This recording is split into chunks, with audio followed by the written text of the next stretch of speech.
Yes, so the rationale for the PRADO trial was based on our previous OpACIN-neo trial. And in OpACIN-neo, different combinations of neoadjuvant Ipilimumab and Nivolumab were tested in order to find the most optimal neoadjuvant treatment scheme.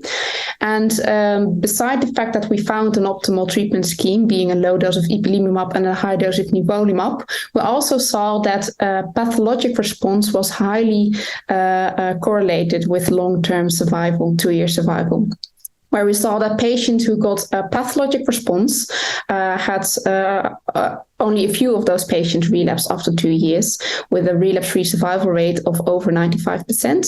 And for the patients without pathologic response, we saw that still 2/3 of patients relapsed. So therefore, we wanted to personalize treatment for the patients in our next trial. And so in PRADO, we are personalizing the treatment based on the pathologic response that patients achieve upon the Ipilimumab and Nivolumab neoadjuvant treatments.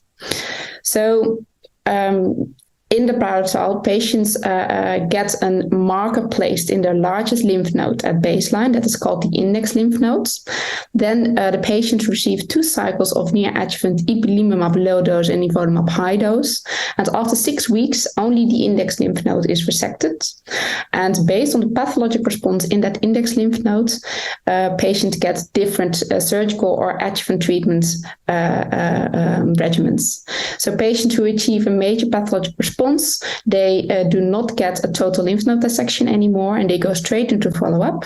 Patients who achieve a partial response, they do get a total lymph node dissection, but also go into the follow-up thereafter. And patients without pathologic response, they get both a total lymph node dissection and also 1 year of adjuvant therapy. And this can either be adjuvant Nivolumab or Dabrafenib and trametinib based on a BRAF mutation, yes or no.